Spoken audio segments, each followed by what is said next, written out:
Hold up. Wait a minute. This is Carla Renata, aka the Curvy Critic, and I shoot straight from the hip. Yeah, you know I'm always shooting straight from the hip. Let's take a trip around the curve. Hey. Wait.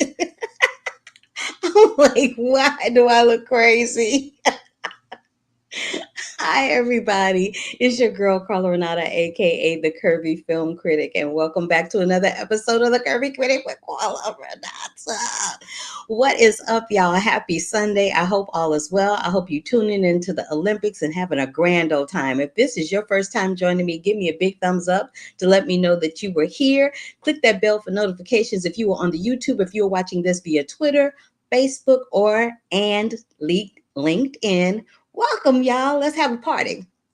I usually start the week talking about what I did the week before and how I was moving and grooving, but I didn't do a whole lot this week. But I did fly to New York for this junket right here. And while I was there, I saw this movie right here. That's right. I saw Deadpool versus Wolverine.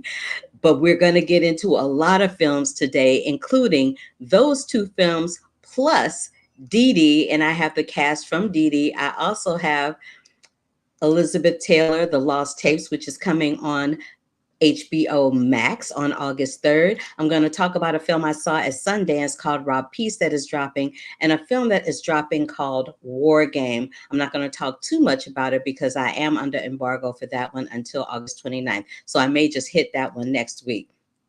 And I'm also going to talk about a documentary that I loved and saw. And I may have talked about this last week, but it's called Cirque du Soleil Without a Net. Loved it, loved it, loved it. So let's get right on into it with Elizabeth Taylor, The Lost Tapes. But before we do that, let's check these notifications. Brandon has said Comic Con has been great this year. New Transformers One trailer, Wild Robot panel, and been watching the new Disney show called Primos. All right, and that's right. Comic Con is alive and well. You know, Comic Con is usually not my jam. I usually don't go to Comic Con. I usually don't cover Comic Con because I'm not a die-hard comic book fan like that. But I do like the superhero movies. So, having said all that, let's move on, shall we? And back to Elizabeth Taylor, The Lost Tapes. So, Elizabeth Taylor, The Lost Tapes, this documentary is really something else. If you are not familiar with who Elizabeth Taylor is, she was one of the greatest movie stars that ever lived, straight up. And I'm just going to tell you a quick little story. So back in the day when I was acting in New York, one of my agents was actually her daughter. And I was so excited to have Elizabeth Taylor's daughter as my agent because I thought this woman was such a force in Hollywood that to have her daughter representing me meant a lot because her daughter, like her, shoots straight from the hip. So to think that she saw something in me and that I could go the distance as an actress meant everything. So that's like my personal little thing. But this HBO Max documentary, Elizabeth Taylor, The Lost Tapes, is directed by Nanette Bernstein and is produced by J.J. Abrams, and it offers an unprecedented exploration into the life of Elizabeth Taylor, Hollywood's quintessential star, with extraordinary access to her personal archives and over 40 hours of newly unearthed intimate audio interviews with journalist Richard Merriman. Audiences are invited to rediscover not just the megastar of Hollywood's golden age, but a complex woman who navigated lifelong fame, personal identity, and public scrutiny on a global stage from early childhood. These candid conversations that you'll hear peel back the layers of one of cinema's most enduring icons, revealing a woman at odds with her public image, yearning for respect and agency. What I'd love to say about this and what I got from it, in addition to what has already been said, is the fact that Elizabeth Taylor is brutally honest about her marriages. She was married 7 times. She's brutally honest about why she got into the marriages, why the marriages didn't work, how she felt about those men. And that's something that I had never heard before. If you have known about Elizabeth Taylor prior to this, you know, you thought you knew everything there was to know about her. Trust me, you don't. Not until you see the lost tapes. I love that it was her own voice telling her story. And not everybody else. I hate those kind of documentaries where there's like 50 people talking about the person that is the documentary is supposed to be about. I would love to hear from the person themselves, because nobody's going to tell that. Nobody knows your life and knows your story better than you. So I appreciated that. And it reminded me, it was very similar to a documentary that was done a few years ago by Ethan Hawke called The Last Movie Stars, which centered around Paul Newman and Joanne Woodward. It's kind of done in the same kind of way, but a little bit different. Elizabeth Taylor was strong. She was resilient. She was no nonsense. But more importantly, she took up the mantle on AIDS with her organization, AMFAR, the American Foundation for AIDS Research, when Rock Hudson became ill. If you don't know who Rock Hudson is, he was a big movie star, just like Elizabeth Taylor, and he was diagnosed with AIDS. When everybody was stepping away from him and moving away from him, and there was this huge stigma around AIDS because people didn't, just like with the pandemic, people didn't quite know what caused it or how you could get it. Elizabeth Taylor was like, I don't care. And she was like, why doesn't somebody do something? Then my favorite part of the documentary is where she says, she's kind of like, why doesn't somebody do something? And she was like, bitch, you can do something. And so she did. I kind of loved her for that. She surrounded herself with a lot of men, mostly gay men, probably because they were the only ones that weren't, threatened or intimidated by her beauty. But she was not only beautiful, but she was smart. She was loyal to a fault sometimes. And she was the first woman to ever demand and receive $1 million per movie. I'm going to say that again. She was the first and only movie star at that time to demand and receive $1 million per movie. And that $1 million for her was for Cleopatra. She opened the portal and set the stage for people like Julia Roberts, Zendaya, Margot Robbie, and the list goes on and on and on. Because these starlets nowadays, they get 10 million, $20 million a picture. They would have not even seen that coming had it not been for Elizabeth Taylor. So Elizabeth Taylor, The Lost Tapes, again, is going to be on HBO Max starting on August 3rd. I want to talk a little bit about this film called Rob Peace. It's going to have a limited release beginning on August 2nd. But Rob Peace is a 2024 biographical drama written and directed by Chiwetel Ejiofor, who you see on the right of your screen. And it also stars Jay Will and Mary J. Blige. It is based on a 2014 biography called The Short and Tragic Life of Robert Peace by Jeff Hobbs.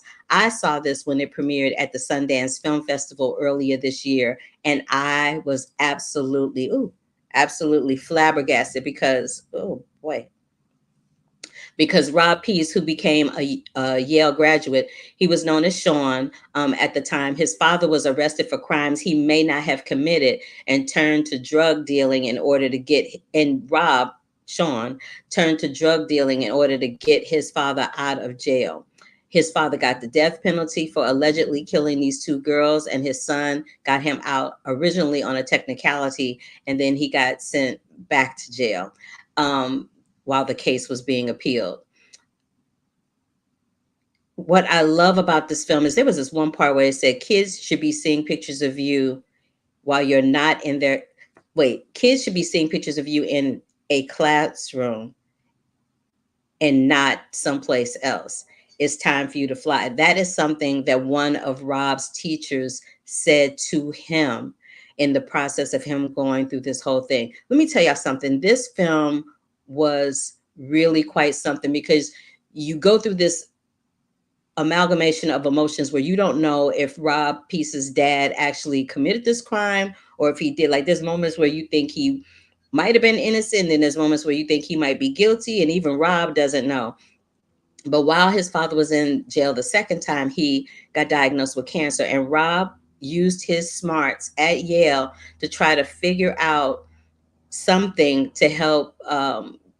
His father got diagnosed with a cancerous brain tumor and was given 6 months to live. But this boy used his smarts at Yale to figure out a way to conquer the cancer that his father had.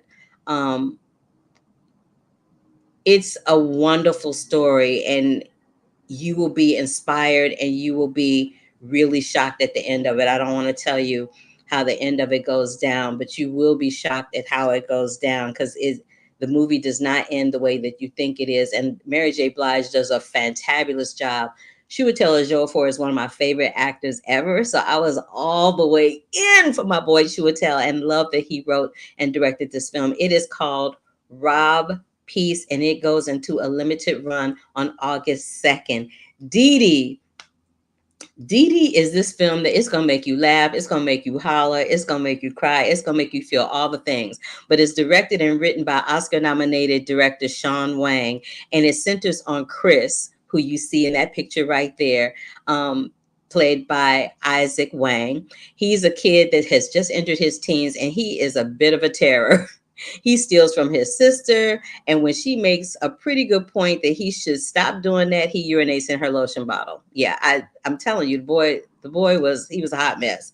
And then he does some other things where he blows up a mailbox, and you find out later why that's important in the film. I don't want to ruin it for you, but this is a great depiction of immigrant life and how painfully and brutally emotional being a teenager can be, especially when it comes to family and friends. Him and his sister have a very tumultuous relationship, and I could totally relate to that because I have a brother.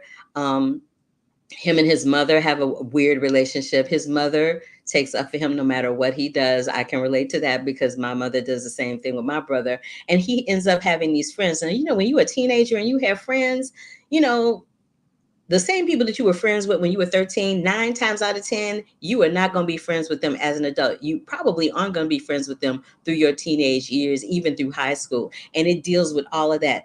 Sean Wang shows the good, the bad, and the ugly about being a teenager in this film. And I totally loved it. And he captures it brilliantly, and is beautifully acted by Isaac and Joan Chen, who plays his mother. And all of the actors in the film are really great. It's in limited release right now, but it goes into wide release on August 16th. But I did have an opportunity to talk to Isaac Wang, Sean Wang, and Joan Chen. So without further ado, here's that interview with the cast of Dee Dee, Sean Wang, the director and writer, Isaac Wang, who plays Chris, and Joan Chen, who plays the mom. How you guys doing?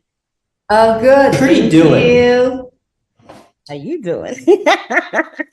Listen, I loved the film only because it reminded me so much of the relationship with my brother.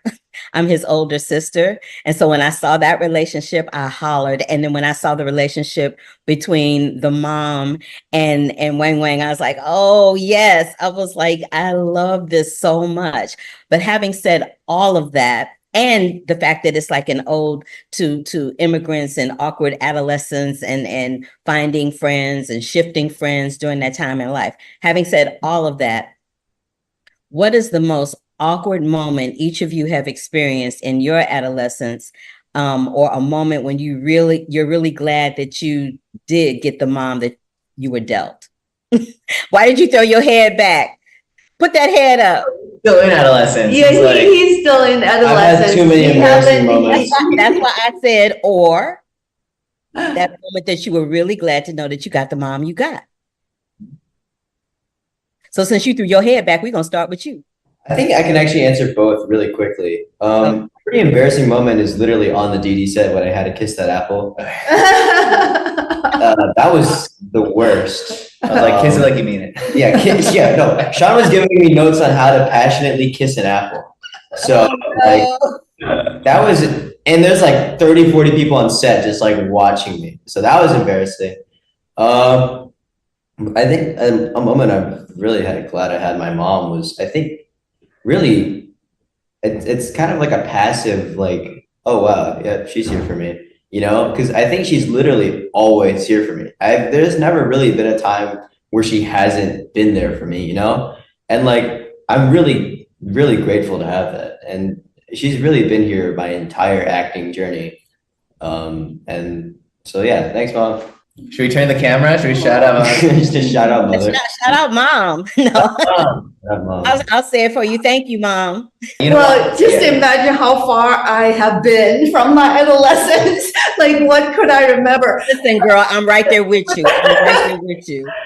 You know, with the film, there was like the first kiss. Like everybody could relate to that very first kiss. Like I was 13 or something. A neighbor, a boy, dragged me into a tiny little kitchen and just kissed me. At that time, I didn't know the word because we grew up in a way that there wasn't that word. So I didn't know what that was. Like the first thing I did was like, wow, this is not very sanitary. Because my mother always told me, don't use the chopsticks that others have already used because you get hepatitis. And I was like, oh my God, this is so unsanitary. And that was that was my I first. love how you compare the first kiss to hepatitis chopsticks. Girl, that is pure comedy right there. I think because she's so full of heart and love and warmth. And I think my mom never, she always supported me in the ways that she knew how, even if I didn't understand it when I was young. And I think so much of the movie is, even though there was very turbulent and we had a very complicated relationship, it was always rooted in love. And so I think that I'm very fortunate of, I think I wouldn't be here today without her. And then the most embarrassing, there's so many. Okay, the one that comes to mind, which I don't know, maybe you'll need a photo reference, but I used to have very long hair, like shoulder length emo I hair. can picture it. Yeah, and in high school, I joined the wrestling team, and I didn't have short hair for a long time. I didn't want to wear a hairnet. So I didn't know that male haircuts had numbers like 1 through 8. I don't know if people know that. And it's 8 is like an inch long. And I got to the barber and I was like, I don't know what to do with this. And he was like, well, do you want like a 2 on the sides? I was like, what is that? And he was like, well, it's numbers. 8's the longest. I was like, oh, 8's the longest. Just 8 all over my head. Just shave my head 8. And he was like, what? And he was like, you don't want the sides shorter than the top? I was like, no, just give me an 8 all over. And So you got a haircut. so I was like, he was like, okay. So he shaved my head and I looked like a chia pet. I looked like a chia pet. And he was like, you cool with this? I was like, yeah. And so I went back to school and my friends were like, what the hell happened to your hair? I just gelled the sides down. So it's like a That is pure comedy and totally worth the wait. yeah. Well, y'all, that is my time, but I would be remiss without telling you, Sean, that you are such a prolific filmmaker. I really enjoyed this film. It's gonna really be heartwarming for a lot of people to see it. So congratulations on that. And Isaac and Joan, thank you all so very much for giving me a slice of your time today. I really appreciate it. Thank you so much. Thank you so much, Carla. Welcome. Bye now. So I know that background looks like it was like some virtual background, but it wasn't. It was literally some conference room of the hotel where I was doing the junket. And I was like, that looks like a virtual background, but it's not a virtual background. Anyway, again, Dee Dee is going to be in theaters. Let me get my dates together because I forgot what I said. It's going to be in theaters, limited release on August 2nd and wide release on August 16th. So I'll remind you guys again on August 16th. All right, now let's get into this Deadpool situation, honey. Deadpool versus Wolverine, honey. Yes, I feel like Ryan Reynolds outdid himself on this one right here. It gave me my entire life. And if you don't remember this chick right here, her name is Emma Corrin. She was in The Crown playing Princess Diana. Totally different pivot for her here. And she was fantabulous. She was my favorite thing about the movie. So Deadpool versus Wolverine is directed by Sean Levy, and of course it stars Ryan Reynolds, who you see there on the left, and Hugh Jackman.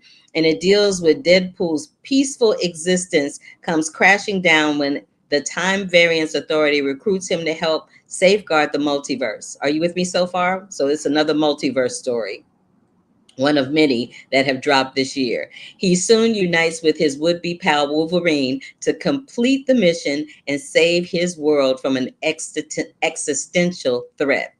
There are lots of character MCU cameos in this film. It is too numerous to count. And if you've seen the film already, you know exactly what I mean. Baby, when I tell you it is just a cameo, it is a cameo smorgasbord up in there. I mean, everybody that you could possibly imagine from the MCU and then some. It's got a killer soundtrack, everything ranging from Like a Prayer by Madonna to a bunch of other things that you would recognize. That opening sequence is worth its weight in gold. It's about 10 or 15 minutes long. It's super bloody, super gory, but hilarious and intriguing all at the same time.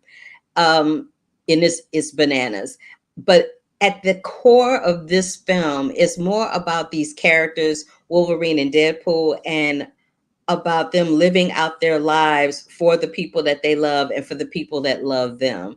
That's really what the gist of the film is to me.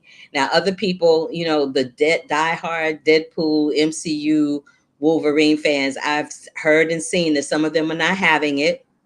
Some of them, you know, are not feeling it. But I got my entire life. I got my entire life and had a popcorn bucket to show for it, honey. But I gave that popcorn bucket away to one of my friends because I was in New York, child. I could not even try to fathom how to put that in a suitcase to bring it back to LA. I was like, nope, not doing it. But if you haven't seen Deadpool versus Wolverine just yet, it is in theaters right now. Trap is M. Night Shyamalan's newest film. It is coming to theaters on August 9th. The social embargo is up so I can talk about it, but baby, it was something else. But that I think that poster says August 9th, but it's actually coming out on August 2nd. It's a psychological thriller that is written and directed by M. Night Shyamalan, and it stars Josh Hartnett as Cooper, Ariel Donahue as Riley, Salika Shyamalan, M. Night's daughter, as Lady Raven, Haley Mills, and Allison Pill. So the gist of this one is Cooper is a serial killer, and Cooper is also a dad. So Cooper takes and he's known to be this serial killer called the Butcher, and he takes his teenage daughter to a concert for this pop star named Lady Raven that's played by Salika, right? And Salika, for lack of a better example, is kind of like the Lady Gaga or the Beyonce of her generation within the world of this film. With me so far? Okay. So all of that happens, and then we find out that Lady Raven has staged this event to set a trap for the Butcher, i.e. Cooper, by the police to catch him because he's killed so many people. Now, the thing that is hilarious about this film is that it's hilarious. You don't expect a thriller horror film by M. Night Shyamalan to be funny, but it was kind of comical. Salika's music is in her presence on the screen is bananas. She wrote 14 tracks for the film. She's singing a good portion of them in the film, and it's more concert than it is film. It's kind of like if Purple Rain met Psycho. It's kind of what this film felt like to me. Josh Barnett as Cooper is very, very convincing as a dad serial killer. He's a little on the spooky side, and you'll see what I mean through the expressions on his face when the film hits. The concert and the concert scenes it make up a lot of the movie, but the scenes kind of make up for the fact that there's a lot of concert scenes, if that makes sense. And you got to stay for the end credits. And then there's this reference that M. Night says to me about calling me Mrs. Glass. If you know anything about M. Night Shyamalan, you'll know why that's funny. But I did get a chance to speak to him and his beautiful daughter, Salika. So I want you to take a look and a listen to this interview with M. Night Shyamalan and his daughter Salika about their upcoming thriller horror movie, Trap. Mrs. Glass. This is Mrs. Glass right here. I kind of love you for that. You are hilarious. I love you so much.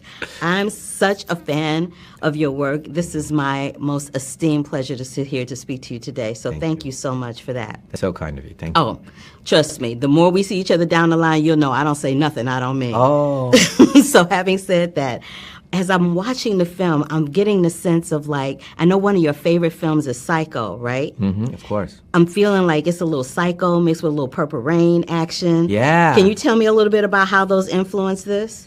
Even when you go back and it's, you know, if you think of like drama and horror, like Sixth Sense, that's an odd combination. It's actually a drama, you know, but with these sharp things of horror. And then Unbreakable's a drama with something that hadn't really existed, a comic book thing, and jamming them together.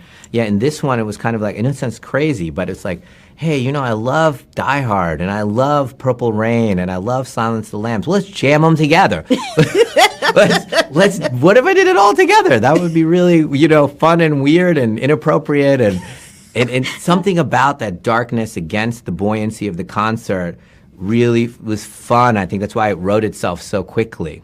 Speaking about the concert, have you taken your daughters to a concert, and how did it feel for you as a dad? Because listen, if you took them to see somebody like Lady Raven, you were like the odd man out, so to speak, right? Fish out of water, yeah. Yeah, so how did you feel during that experience? Maybe this is bad, what I'm about to say probably is bad. You know, I really only exposed to the kids to things that I thought were excellent. I know that's terrible, so that feels like I was super controlling, and doesn't sound great. So, well, you paying for it, so no. But you know, so we went to things, and luckily there are amazing artists like one of their first ones, we took her to a Beyonce concert, you know, and so it was legit, like I was a fan, you know, and so, but I remember taking them to, at that time, an unknown singer named Adele, and she came to Philly in a small little venue, and we went to go see Adele. And I was like, you know, and I'd shown them 19, and we just started to, like, 21 had just come out that day, and so she hadn't become anything yet at that level. And so those are the kind of things we go, and I go, oh, I love this artist, come girls, let's meet her, and then we go watch her. So we got to see Adele in this small little venue. I love that. I'm going to switch gears for just a second.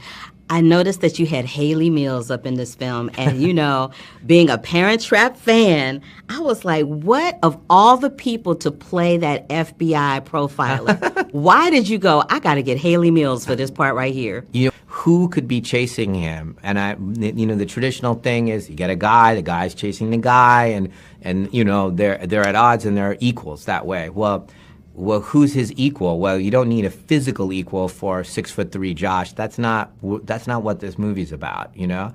And I was like, well, what if it was a maternal figure that was beating these guys with empathy, kind of thinking like them and anticipating everything he's doing and can think just like him. And then he's finally met his match, you know? And the fact that the maternal thing is there, that obviously plays really well with these guys. So it was very, and so then I said, hey, okay, let's do, you know, a woman in this age group. And then so all these women auditioned, then when Haley auditioned, she did it with her Haley kind of brightness and buoyancy, like she was having a little fun, you know? And then I was like, wow, that's just exactly the way Josh is gonna play it. He's having fun. So then these two guys are cat and mousing each other, you know? Brilliant. Yeah. I kind of love that. I really kind of love that. Last but not least, I want to talk to you about the camera angles, because you do this thing in all of your films that I've seen, is that half-face extreme close-up. Why do you do that particular angle? Is it to try to get the audience as close to the mind of that character as possible? That's correct. So you use the framing. You know, we have all these things that are at our tool belt to tell the emotional story. Most people don't use them, but because the art form is all art forms. It's dance, it's poetry, it's, you know, painting, it's fashion, it's everything. And so to use the lighting or the framing, and in this particular case, the thing you're asking about is the framing. The framing is a window that allows you to see what I want you to see, but then what's just outside the frame is you imagine it. And so in that particular case, in this particular movie, it's used to show his obsession and his kind of bifurcation from being a whole person into one part of himself slowly, the butcher side of him getting imprinted on this person. and he kind of shuts down, and once the humanity part goes away, the dad and the human goes away, and he's just focused like that. So that's what it meant in this particular movie. I love that because it's very Hitchcocky to bring us back to where we started. The way Hitchcock would focus in on Tony Perkins in Psycho, I loved it so much. And I love you, and I love your films. Thank you for giving me your time today. I so appreciate it. You're so sweet. Thank you. You're very welcome. Bye. Bye-bye. Thank you. Thank you. Thank you. Did you prep, because you're on stage a lot Yeah. during this film, Yeah. did you prep the numbers like you would your tour in terms Yeah. of the choreography, the dancers, Definitely. and all of the elements? Totally. We prepped it like we would a tour. I mean, like, the stage design, the costumes, and all of that, but also the choreography. Like, we learned choreo for all the songs that you see on stage and rehearsed them because, I'm not a dancer, so we had to go in rehearsals and prep like a normal tour. So it was so fun, though. And this isn't the first time you've worked or collaborated with your dad. Do you No. guys have a shorthand at this point? I mean, it's definitely gotten smoother over time. I feel like, the first thing I did was I wrote a song for the movie Old, and, I was so nervous and, like, racked with anxieties and all this stuff and hoping he liked it. And then, one by one, these projects kind of came in, and The Servant, I got to write 7 songs for that, and that I feel like was a great experience kind of leading up into this movie where I felt like, okay, I know how to make a long form, original project for like, something like a film, and yeah, it's been amazing. I love the song Save Me. Thank you. What do you think has saved you being in this business? My family, for sure. That's like the only thing that, grounds me. I feel like no matter what happens in life, not even just the industry, but life, ups and downs and all that kind of stuff, I feel like I always turn back to my family and my sisters for support. So of the 14 tracks, which one is your favorite? Oh man, that's so hard. I feel like there's so many, and as I work on them, whatever I'm working on is like my favorite at the time. I mean, the end credit song I love, and I'm really excited. But that was like the last one I finished, so I'm kind of like excited about that one right now. Cool. Where do you think the lines between you and Lady Raven are blurred? And if they are, at what point do they become a little blurry for you? Music-wise, for sure, because, I wrote and produced all of the songs, and so they're very much me, especially, like, the lyrics and the songwriting and all of that. It just, came from me and my heart, so it feels very much like my music. But I think in terms of the character on screen, there's a lot of differences that kind of I had to work through, how I would react in a situation might not be how she reacts. She's been on stage for a long time. She's a pop star. She's confident. She's assertive. She knows how to run things, and I'm not. I'm a shy, introverted, girl. So I think there was differences there that I had to figure out. Okay, how would this person react? That's not me. Oh, girl, I didn't see no shy, introverted girl up on that screen. I'm just saying. That's good. That means I was doing my job. If you had to set a trap for someone, what kind of trap would you set? I feel like for my dad, it would be like some sort of prank or something, where it'd be like some intricate storyline that he comes into, and like it'd be something really personal to tease him. I don't know. Well, that's okay. I'll let you slide with that. But it has been my ultimate pleasure to speak to you. I'm looking forward to seeing some really great things from you, because I meant what I said at the beginning. You are freaking amazing. Thank you and so there's much. nothing but love and light waiting for you in this business. I promise you. Thank you so much. So You're nice to welcome. talk to you. Same. She's really quite lovely. Lovely, lovely girl. You guys, again, Trap is going to be in theaters on August 2nd. Check it out. And check out Dee Dee, which is going to have a limited run in theaters. Also, if you haven't seen Deadpool and Wolverine, or Deadpool versus Wolverine, check that out, as it is in theaters right now as well. Cirque du Soleil Without Annette, directed by my favorite Dawn Porter, is on Prime Video at the moment. Rob Peace is coming to theaters in a limited run on August 2nd, with a wide release happening on August 16th. And Elizabeth Taylor, The Lost Tapes, will be on HBO and Max beginning August 3rd. Next week, I may come back. I'm not sure. But I'm going to talk about War Game, because the embargo is held up for that until tomorrow. And I'm also going to be talking about Harold and the Purple Crayon, and giving you a reminder about Sing Sing, which is going into wide release. So Until the next time, y'all, thank you so much for joining me, whether you're here in real time or whether you tuned in after the fact. I appreciate you. I adore you. I hope you all are having a beautiful Saturday. It's such a wonderful, beautiful, sunny weekend here in California. I hope that everybody is experiencing that July summer weather wherever they are as well. And yeah, so love, peace, and hair grease, and deuces until the next time.